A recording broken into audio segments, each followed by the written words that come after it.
মাননীয় স্পিকার, আপনাকে অশেষ ধন্যবাদ। সারা দেশে চলমান এসএসসি ও সমমান পরীক্ষা 2026-এ সারা দেশে 2697টি পরীক্ষা কেন্দ্র রয়েছে। 12,70,583 জন পরীক্ষার্থী অংশগ্রহণ করেছে।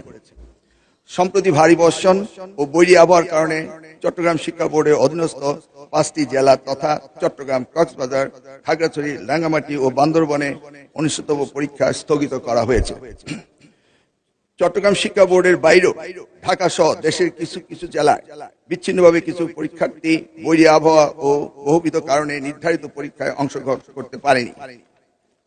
মাননীয় স্পিকার, প্রতিকূল আবহাওয়া কিংবা সংশ্লিষ্ট অনিবার্য কারণে যারা চলমান এসএসসি ও সমান পরীক্ষা 2026 এর কোনো বিষয়ে অংশগ্রহণ করতে পারেনি, তারা চট্টগ্রাম শিক্ষা বোর্ডের ইতিমধ্যে স্থগিত হওয়া সংশ্লিষ্ট বিষয়ে অভিন্ন প্রশ্নপত্রে শিক্ষা মন্ত্রণালয় কর্তৃক নির্ধারিত একই তারিখে ওই সময়ে পরীক্ষা অংশগ্রহণ করতে পারবেন।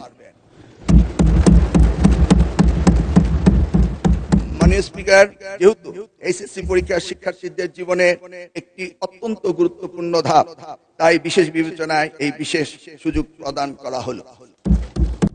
মাননীয় স্পিকার, পদার্থবিজ্ঞান প্রথম পত্রে ভুল প্রশ্নপত্র প্রণয়নের দায়ী ব্যক্তিদের ইতিমধ্যেই সাময়িক বরখাস্ত করা হয়েছে। মাননীয় স্পিকার, আমি আবারও আশ্বস্ত করছি, পদার্থবিজ্ঞান প্রথম পত্র 6 নম্বর প্রশ্ন এবং 7 নম্বর প্রশ্নে যে ভুল হয়েছে তার জন্য পরীক্ষার্থীদের পূর্ণ নম্বর দেওয়া হবে। মাননীয় স্পিকার, আপনাকে অশেষ ধন্যবাদ। আপনাকেও ধন্যবাদ মাননীয় শিক্ষামন্ত্রী।